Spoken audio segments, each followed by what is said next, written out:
намояндагони сохторҳои нақлиётии шаҳри Душанбе дар рӯзи сеюми суҳбату мулоқот бо ронандагони нақлиёти кироявӣ бо кормандони ҷамъияти дораи масъулияти маҳдуди Олуча авто вохӯрӣ анҷом доданд.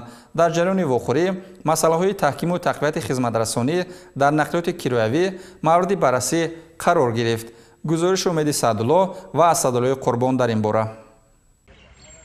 ҷиҳати иҷрои барномаи рушди нақлиёти барқӣ дар ҷумҳурии Тоҷикистон барои солҳои 2023-2028 дар шаҳри Душанбе консепсияи гузаштан ба нақлиёти барқӣ таҳия гардид ва токунун дар ин самт корҳои назаррасе анҷом дода шуд. Бо иҷрои банди якуми барномаи мазкур шумораи зиёди электромобилҳо ба шаҳри Душанбе ворид гардид. Тибқи иттилои муассисаи давлатии коммуналии Душанбе нақлиёт хадамотрасон феълан дар пойтахт ҳудуди 2000 адад электромобилҳо расман ба фаъолияти мусофирбарӣ машғуланд. Консепсияи гузаштан ба нақлиёти барқӣ дар шаҳри Душанбе имкон фароҳам овард ки нақлиёти барқӣ ба фаъолияти мусофирбарӣ сафарбар гарданд. Дар рӯзи сеюми суҳбату мулоқот бо ронандагони нақлиёти кироявӣ намояндагони сохторҳои нақлиётӣ аз электромобилҳои насли нав дидан карданд. Ёдорас мешавем ки ҷамъияти дорои масъулияташ маҳдуди Олуча авто иҷроиши консепсияи гузаштан ба нақлиёти барқӣ дар шаҳри Душанберо то имрӯз 14% таъмин кардааст.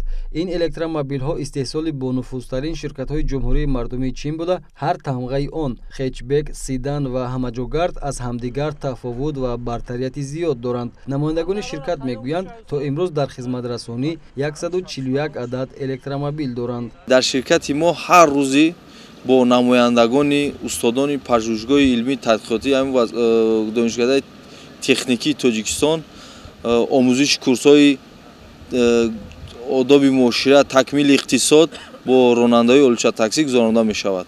Дар соли 20 соат сар як ронанда. Пеш аз ҳама ҳангоми сафарбар намудани ронанда аз муоинаи тиббӣ, аз муоинаи воситаи нақлиёт, аз муоинаи техникӣ гузаронида шуда худи ронандара вобаста ба одобу муошират, чӣ гуна рафтор кардан бо муштариён тавсия медиҳем, баъд сафарбар мекунем ба кор.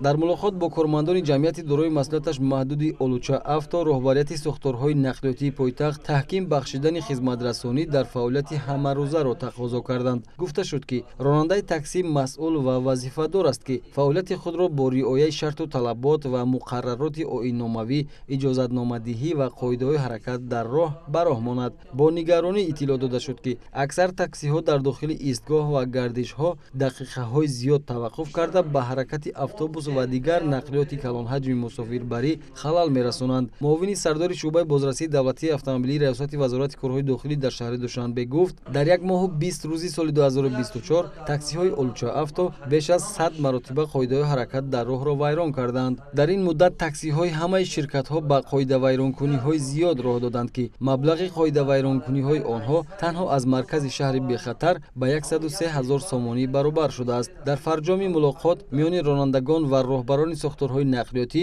мубодилаи афкор сурат гирифт ва ронандагон ба суолҳои худ посухҳои мушаххас гирифтанд.